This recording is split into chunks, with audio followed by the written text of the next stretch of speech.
sans Mélie, on se retrouve pour une présentation. Alors en ce moment je sais pas, j'ai plein de vidéos présentations que j'ai envie de faire. Je vais vous parler de deux mangas. Alors The Promised Neverland, tout le monde en a parlé il y a plusieurs mois mais moi je ne le lis que bien plus tard.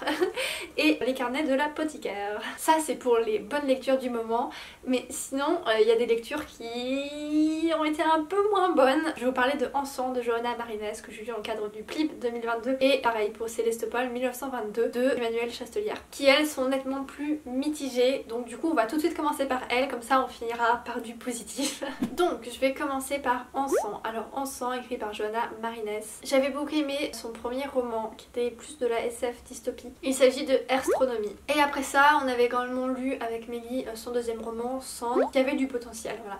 Donc du coup je souhaitais continuer à lire des œuvres de cette autrice et donc du coup j'ai continué avec Encens puisqu'il est sélectionné pour le PLIB 2022, donc pour savoir si je le mets dans mes finalistes ou pas. Et du coup ce fut un échec, c'est un non pour moi clairement, mais je pense quand même qu'il peut plaire à beaucoup et ça peut être des bonnes lectures hein. Enfin, j'ai discuté avec quelqu'un qui l'a apprécié et voilà on a échangé. Je vais être très critique et très méchante avec ce roman hein, dans cette vidéo, mais voilà je ne dis pas ne le lisez surtout pas, c'est une merde, c'est pas vrai. L'écrivaine a toujours une plume qui peut plaire, qui fait rentrer dans l'histoire et qui est plutôt belle, plutôt sympa, et surtout l'imagination de l'autrice est toujours là. On a un univers assez large, assez grand quand même et bien construit. Je vais vous faire un vague résumé comme je peux parce que je suis pas très douée pour faire des résumés, j'aime pas trop ça. On se place à la Nouvelle-Orléans au 19e siècle, 20e siècle, je ne sais plus exactement. Il y a un tueur à la hache qui sévit et donc du coup on va devoir faire une petite enquête pour résoudre ces meurtres ignobles. Et en plus de ça on se trouve dans un univers pas steampunk mais voltpunk apparemment. Voilà, quand c'est des mécanismes qui marchent à la vapeur c'est du steampunk et là ça marche plus à l'électricité donc c'est du voltpunk apparemment. J'y connais pas grand chose dans ces classifications mais ça paraît assez logique. Donc du coup j'avais quand même une petite appréhension parce que comme vous le savez avec Mélie, en général les romans steampunk ou dans le style là on est déçu parce qu'il y en a trop peu et au final si c'est pour mettre juste un truc mécanique et c'est tout, ça nous suffit pas en fait. Et au final il se révèle que c'est des univers qui me plaisent énormément en BD ou en dessin animé ou en film mais assez peu en roman au final. Et là sur ce roman le steampunk est plutôt, enfin le voltpunk du coup est plutôt bien présent, ça va, j'ai pas été déçue sur cette partie là, même si c'est pas ce que j'y recherchais donc du coup voilà j'étais un peu moins tatillonne là-dessus. J'étais un peu plus exigeante par contre sur le côté enquête puisque j'ai l'habitude de lire des thrillers, des polars etc. J'ai été rapidement déçue par certaines phrases, il y a des choses qui m'ont sauté aux yeux en fait. Mais je sais, je fais un gros disclaimer, je sais que ce n'était pas le but recherché par l'autrice et que ce que je vais critiquer, je sais que c'est des maladresses, c'est pas des choses qui ont été faites volontairement quoi. Je ne sais pas trop comment vous donner cet avis, dans quel ordre dire les choses et tout, donc je pense qu'on va commencer dans l'ordre chronologique, comment je l'ai lu. Au tout début, je suis rentrée dans l'histoire, j'ai trouvé la plume très jolie. Il y a eu quelques longueurs quand même dans certains paragraphes, donc là c'est pour, je vous parle des 25 premiers pourcents. J'ai quand même eu l'impression par moment, même si la plume était très jolie, qu'il y avait des phrases qui étaient là juste pour combler, pour faire plus de caractères, plus de pages, et qui servaient pas à grand chose. Voilà, c'était le début, mais il faut que je rentre dedans, c'est normal. Les personnages, il y en avait, ils étaient plutôt fournis, donc je me suis dit ça peut être pas mal. Le seul problème c'est qu'à 25%, j'étais pas vraiment encore avec les personnages, j'étais pas rentrée dans l'histoire encore à 15-25%. Et surtout, il y a des premières petites choses qui sont venues me déranger, c'est qu'il y a des liens logiques qui ont été faits qui n'étaient pas logiques. Pour moi, il y avait vraiment zéro logique et zéro façon de faire les connexions et les liens de cause à effet, conséquences et tout ça qui ont été faits. Donc par exemple, à un moment donné, au tout début, l'héroïne, elle se blesse et elle trouve un rouage, un engrenage, un petit morceau de métal dans sa peau qu'elle sort. Donc déjà... comment ça se fait, on n'était pas encore suffisamment initié au côté un peu fantastique du roman, donc j'ai un peu de mal à comprendre d'où ça sortait, mais je me suis dit bon ok ça peut être un élément de mystère. Et en sortant ce rouage, je me suis dit ah tiens ça me fait penser à ma cicatrice d'enfance, si ça se trouve c'est lié. Et donc là comme ça il y a un lien logique qui se fait et pour moi soit c'était mal expliqué, soit il nous manquait des mots et des phrases, soit ça avait aucun sens en fait. Donc voilà, et ça s'est apparu un peu plus tard aussi, donc ça me dérange un petit peu. C'est pas grave, c'est moi qui suis exigeante et bon, si c'est juste quelques petits passages par-ci par-là, c'est pas trop grave. Et à ce moment de la lecture, je me suis pas dit bah non, c'est bon, j'arrête, ça sert à rien. Il y a quelques remarques que Mélie m'a faites qui me font peut-être dire qu'en fait ce problème avec les liens logiques, c'est peut-être aussi le problème avec des phrases un peu trop grandiloquentes, un peu trop mélodramatiques qui sont utilisées. Moi je les interprète comme des liens logiques en fait, alors qu'en fait ils sont peut-être juste là pour mettre une ambiance plus dramatique. Donc par exemple, à un moment donné, il y a un personnage qui croise une femme et il se dit oh, ce n'est pas le hasard qui a mis cette femme sur ma route, alors qu'il n'y avait rien qui expliquait que ça pouvait être autre chose que le hasard et qu'il n'y avait pas assez d'éléments pour dire c'est étrange. Mais voilà, c'était peut-être juste pour introduire un peu de dramatique. Mais pour contrebalancer ça, il y a quand même la présence, grâce à la plume, d'une atmosphère et d'une ambiance très agréable. À un moment donné, il y a une description sur de la musique, sur du jazz, avec des gramophones et tout ça. Et j'ai trouvé ça vraiment très bien fait. Je me suis dit bon bah si on retrouve ça plus tard, ça peut être bien. Mais voilà, à 15%, il y avait déjà des petites choses qui coinçaient. Et à un moment donné, il y a un meurtre. Les enquêteurs vont sur la scène de crime. C'est le meurtre d'une jeune femme. Et là j'ai tiqué. Tout ce que je vais dire par la suite, c'est pas tellement à ce roman-ci que je reproche, c'est à tous les autres romans que j'ai lus avant. C'est au fait de perpétuer des vieilles méthodes de pensée, des vieilles méthodes de parler qui ne sont pas correctes et qui véhiculent des choses sans qu'on se rende compte, sans qu'on le veuille. Je me rends bien compte que ce n'est juste qu'une maladresse de l'autrice. Mais donc du coup voilà, j'en viens au fait. Donc cette femme est tuée et son visage est ravagé, etc. Son corps, elle a des blessures et tout. Et l'enquêteur, qui est quand même enquêteur depuis pas mal de temps sur cette affaire, vu que c'est pas la première victime du tueur à la hache, comme souvent dans les thrillers, dans les polars, il voit cette victime, il se dit ah oui, elle s'est bien fait abîmer de partout, c'est affreux, etc. On a quelques descriptions un peu gore, mais pas trop non plus, enfin voilà, c'est pas un thriller ici. Mais derrière ces blessures, on devine à quel point elle a été une belle femme, une magnifique femme, etc. Et là on part sur une description de sa beauté. Alors déjà d'une part, quand la victime est un homme, on n'a pas ce genre de description, on ne dit pas ah il s'est bien fait fracasser le visage, mais par derrière c'était un bel homme quand même. Et pour en rajouter une couche, juste après cette description sur sa beauté, sa magnificence, etc., on nous dit quel gâchis. Comme si en fait, si la victime avait été moche, bah ça aurait été un petit peu moins grave. Je me doute bien que l'autrice n'a pas voulu dire ça, elle n'a pas voulu faire ça, mais en fait c'est une façon de décrire une scène de crime qui revient souvent dans les polars et dans les thrillers. Et c'est dérangeant et c'est seulement maintenant que je me rends compte, à adolescente, je lui disais ça, je le laissais passer, j'étais là. Et en fait, en continuant d'utiliser ce schéma, bah, on continue à propager ça et il y a des gens qui vont continuer à l'utiliser sans se rendre compte que c'est problématique. Et puis bon bah par exemple pour des lecteurs adolescents, ça peut être gênant parce que c'est là qu'ils se construisent leur rapport à la beauté, etc. Et on continue à entretenir le même genre de système et pour moi c'est pas ok et là c'était vraiment très dérangeant. Après ça aurait pu être amené d'une autre manière, ça aurait pu être quel gâchis aurait pu être amené après autre chose qu'une description sur sa beauté et on est d'accord que c'est dérangeant. On n'évalue pas la perte d'un être humain, la mort d'un être humain à sa beauté, à ce qu'il a accompli dans la vie, à sa richesse, à rien du tout en fait. Et comme si ça ne suffisait pas, quelques pages, un chapitre ou deux plus loin, toujours le même enquêteur qui refait une bourde pas possible, même si elle est un peu moins pire que celle-ci on va dire. Donc voilà, c'est encore à nouveau le côté mélodramatique qui revient. Et pour mettre l'ambiance, je pense que cette phrase a été utilisée. Si je l'ai mal prise, c'est aussi par manque de contexte, peut-être c'est possible. J'en ai discuté avec une personne qui avait beaucoup aimé le roman et du coup en lisant la suite elle se dit que peut-être l'enquêteur il a pensé ça parce que ça et ça s'explique et tout, mais en attendant actuellement on n'a pas ce contexte là donc on ne peut pas se dire que c'est pas une maladresse. Donc du coup à cet instant là c'est le 3e ou 4e meurtre du tueur à la hache et là l'enquêteur qui est sur l'affaire depuis le début il se dit ah non là c'est plus possible, ça ne peut plus continuer, le point de non-retour a été atteint et maintenant c'est le tueur ou c'est moi.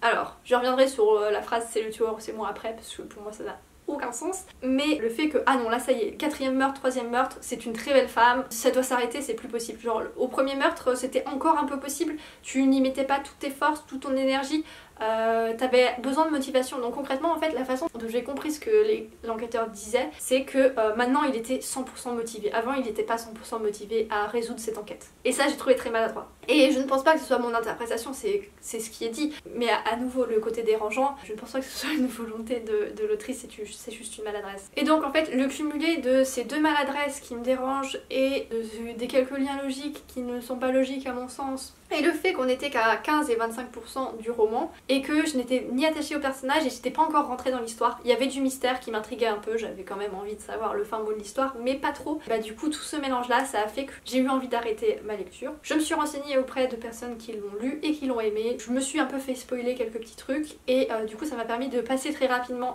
jusqu'au 69% du roman et de lire en fait le début, la fin et pas trop le milieu. Voilà, ou de lire très en diagonale le milieu. Ce qui me permet de quand même vous en parler parce que si je m'étais arrêtée à 25%, je n'aurais pas fait une vidéo, ça n'aurait pas valu le coup, j'aurais juste mentionné ces façons de parler des victimes qui me gênent maintenant dans les polars. Et je suis encore un peu choquée en fait de me rendre compte qu'à l'époque, ça ne me dérangeait pas et que je ne le remarquais pas. Et du coup j'ai eu le fin mot de cette histoire. Alors oui, le côté mystérieux est plutôt pas mal fait, il y a des bonnes idées, la fin, ok, c'est bien trouvé. J'aurais lu le milieu, j'aurais deviné assez facilement quand même, il y a des trucs assez évidents, mais c'est fourni pour du mystère young adulte dans un univers fantasy fantastique. C'est vraiment bien fait et c'est presque original, j'ai envie de dire. On trouve rarement ce genre de mystère et ce genre de solution et de résolution dans des romans de SFFF pour les jeunes adultes. Donc en ce sens, c'est plutôt original. Et pour moi, les codes pour rendre la lecture dynamique sont là et sont respectés et sont bien faits.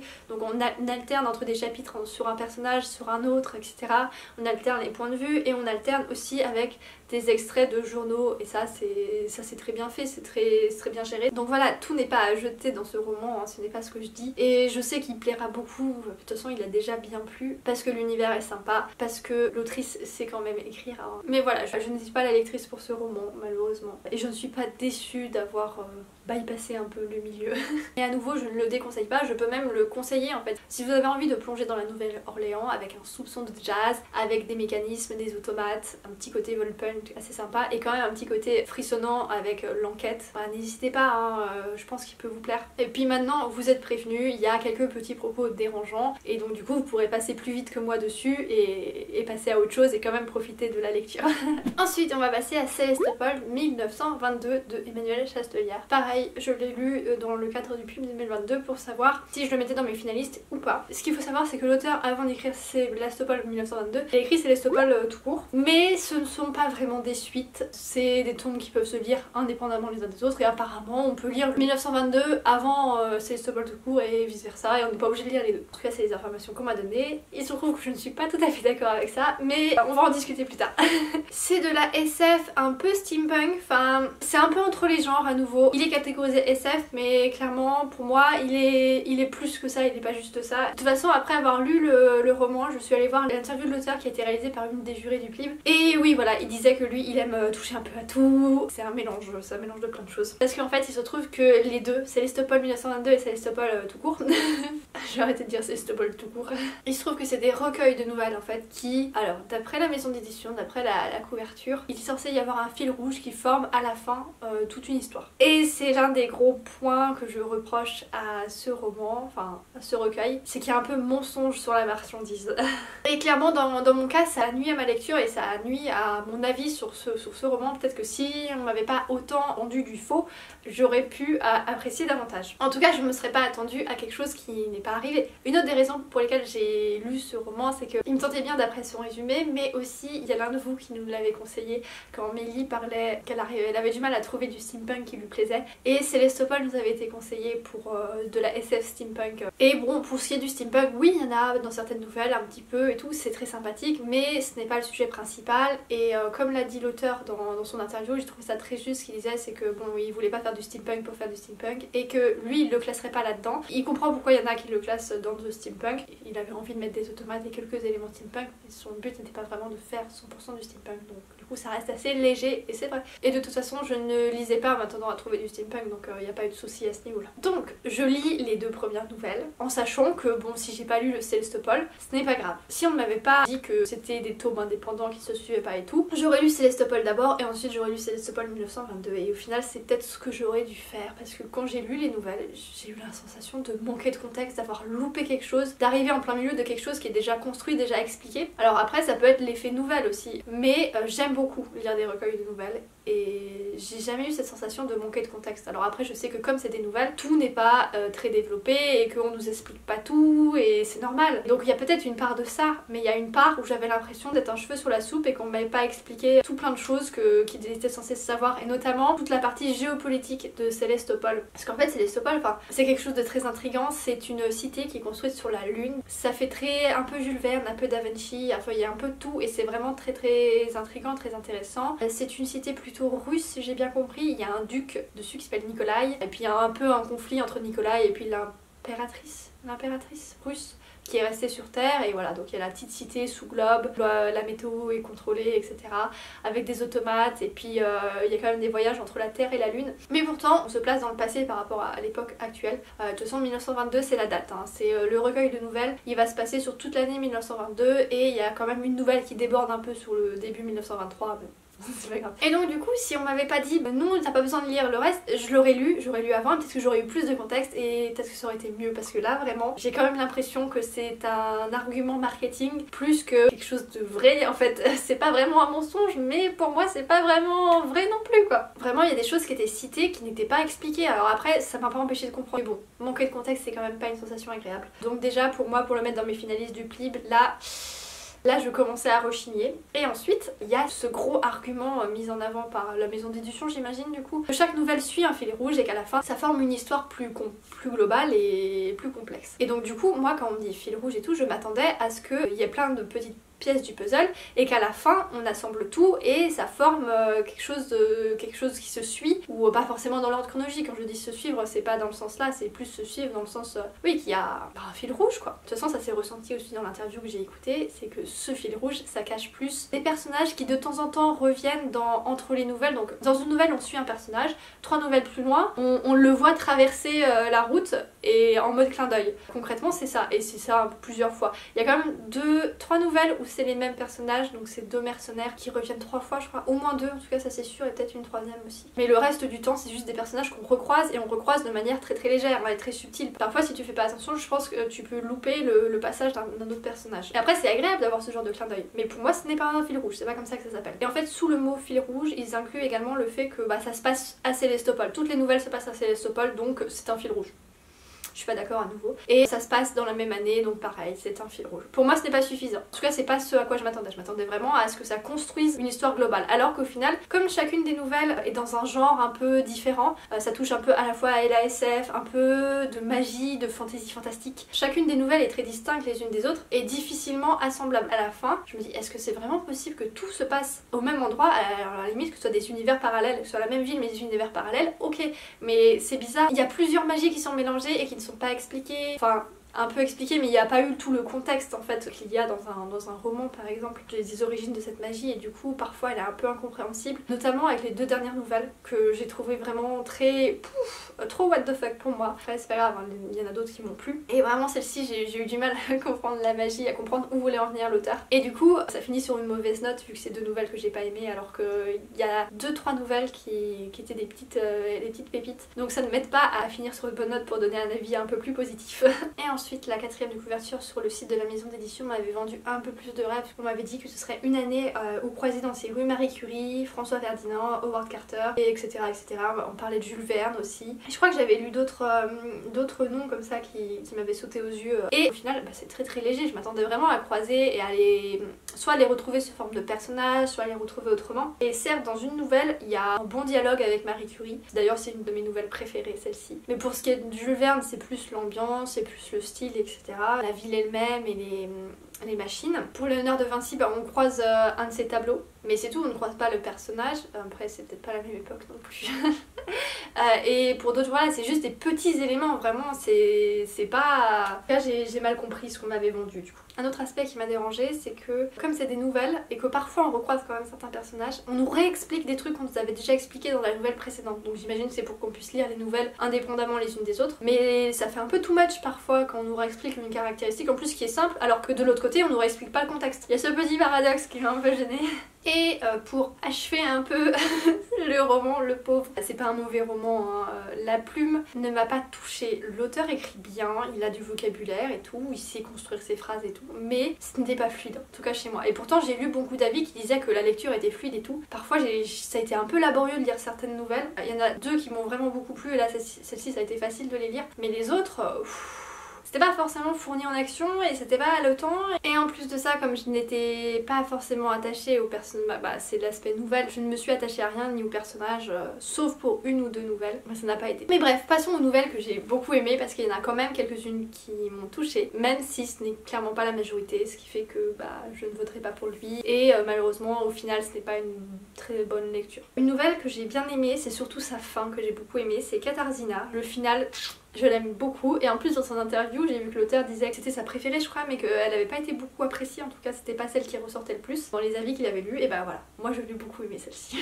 Même si elle démarrait pas forcément bien, j'étais pas dedans quand elle démarrait mais la fin a tout rattrapé. Et ensuite une de mes nouvelles favorites, vraiment, elle s'appelle Le Revers de la Médaille. C'est celle où on a des personnages féminins au top et où on rencontre Marie Curie. Il y a un peu d'engagement dans cette nouvelle, ça parle de féminisme, de lutte des classes, mais ça reste subtil et de toute façon il l'avait dit dans son interview, il voulait pas faire de l'engagé dur, il voulait pas que ça prenne le pas sur l'histoire. Et enfin mon autre préférée c'est celle, alors là je sais pas si j'arrive à retrouver le nom, c'est celle où on suit un personnage automate, et un automate avec une grande capacité de penser et de ressentir et tout, et on rencontre un patineur artistique et il y a un échange entre les deux et ça parle d'une thématique et je trouvais ça vraiment très bien fait, très intéressant et là j'étais vraiment prise, je tournais les pages les unes après les autres sans m'arrêter. Il y en a une autre qui m'a intriguée, je dirais pas que je l'ai aimée parce que j'en ai pas eu assez et j'aurais aimé une autre nouvelle qui revienne un peu et qui explique davantage, c'est Le Correcteur de Fortune. J'ai plutôt bien aimé le principe et la magie qu'il y a derrière et tout. Et d'ailleurs c'est celle où il y a un championnat d'échecs, ça aurait pu être très sympa mais la partie championnat d'échecs c'est vraiment très courte, très légère et on ne suit pas tellement le championnat au final. Donc voilà, c'est tout ce que j'ai à dire, ça fait déjà beaucoup de négatifs, je suis désolée parce que ça reste quand même de la qualité et je pense qu'il faut qu'il trouve ses lecteurs et ça plaira, de toute façon ça a plu, j'ai vu que des avis positifs au final, que des chroniques positives sur ce roman et j'ai l'impression d'être la seule de dire que pour moi c'est pas un fil rouge et que pour moi il faut peut-être lire le Célestopol et pour ce qui est du Plib, pour moi il n'a pas sa place. Là par rapport aux autres, il ne remplit pas les conditions. Mais bon c'est pas grave, en tant que roman hors du Plib, ça reste un bon roman mais voilà. C'était pas pour moi. Ça aurait peut-être pu l'être si le marketing autour n'avait pas été légèrement mensonger. Mais bref, passons à un peu plus de positif. Je vais finir avec des belles découvertes, donc des mangas. Alors, on va commencer par quoi? J'ai Les Carnets de l'Apothicaire et The Promised Neverland. Alors, Les Carnets de l'Apothicaire, ça c'est un moment qui me faisait de l'œil. Je l'avais remarqué, je crois, à la fin d'un manga, des fois ils s'en conseillent d'autres, ils mettent des images d'un autre manga et je crois que c'est comme ça que j'avais remarqué. C'est un seinen. Il faut savoir que j'ai beaucoup de mal avec les shonen. J'ai commencé ado les mangas et les animés et j'ai commencé direct avec des trucs un peu gore ou des personnages qui meurent en fait, où ce n'est pas trop gentil et tout et donc du coup les shonen j'ai du mal à accrocher. Sauf des shonen, enfin je sais pas si c'est des shonen du coup, mais Bright Stories j'aime beaucoup et c'est clairement pas un seinen. C'est parce que les dessins sont magnifiques, il y a beaucoup de détails et on découvre une autre culture. Oui c'est intéressant et ça apprend des choses. Donc là pour le coup c'est les deux sortes de mangas que j'aime lire. Des mangas qui prennent au trip, qui sont un peu gore et pas trop gentils, et des mangas qui m'apprennent des choses avec des beaux dessins derrière. Et Les Carnets de l'Apothicaire, il est un peu de ces deux là en fait. Il est classé seinen, mais c'est plus des enquêtes, alors du coup oui il y a des morts mais ça reste très gentil au niveau des personnages et donc ce qui fait que ça me fait une lecture un peu douce, très agréable, je passe un très bon moment, il y a de l'humour et il y a une pseudo, il y a un peu un lien de flirt entre deux personnages. C'est pas vraiment un flirt mais voilà. J'aime beaucoup le personnage principal, les dessins sont magnifiques. Regardez-moi ces beautés. C'est vraiment sublime, j'adore les traits. Ça me fait penser à Bright Stories en termes de traits. Il y a moins de détails dans chacune des planches, mais pour ce qui est des tenues et du décor et tout, vraiment j'aime beaucoup. Et donc oui, l'histoire, je vous ai même pas dit de quoi ça parlait, d'ailleurs j'ai tendance à vous montrer la 21, il faut que je vous montre ça plutôt.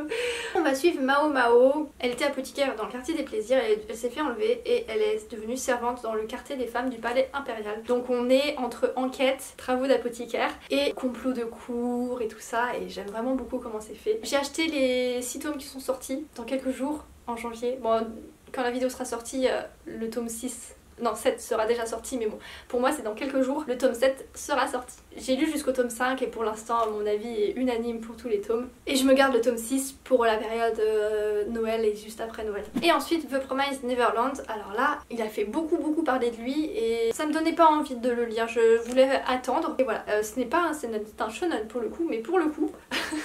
pour le coup, j'aurais plutôt tendance à dire que lui c'est un seinen et que lui c'est un shonen ou l'équivalent pour les filles, enfin je ne sais pas. Mais d'ailleurs je dis l'équivalent pour les filles mais il est pas girly du tout, enfin c'est pas trop mon genre. Donc The Promised Neverland qui prend beaucoup plus au trip là pour le coup, il y a un côté sombre, vraiment on est dans un orphelinat où les enfants sont élevés par une seule personne qui a un peu un style de butler anglais, vous voyez, le manoir ça fait très manoir anglais. Et donc cette personne ils l'appellent tous maman, ils ont entre très jeunes et jusqu'à 12 ans et voilà. Et ils ont tout pour être heureux, il règne une ambiance de franche camaraderie et une ambiance très frère-sœur, enfin ils forment une famille et il y a beaucoup d'amour entre ces personnes. Mais à côté il y a un mystère, il y a quelque chose de sombre. Voilà, la maman elle est un peu louche, les orphelins vont devoir trouver un moyen de s'en sortir. Et vraiment c'est haletant, il y a du suspense, il y a du mystère. Je n'ai lu que le tome 1 au moment où je tourne cette vidéo, mais je vais lire la suite.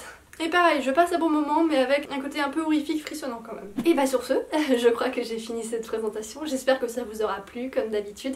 Si vous avez lu certains de ces romans manga, n'hésitez pas à me dire ce que vous en avez pensé. Surtout pour Celeste of All, puisque je pense que je vais me sentir un peu seule avec mon avis très mitigé. Mais n'hésitez pas à me dire si vous avez pensé le contraire de moi.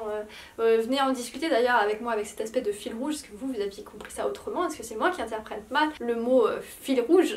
Mais j'ai pas vu que le mot fil rouge, hein. J'ai aussi vu des avis qui disaient que oui, à la fin ça forme une histoire plus globale et je suis toujours pas d'accord. Mais bref, sur ce, je vous souhaite de très bonnes lectures jusqu'à la prochaine vidéo.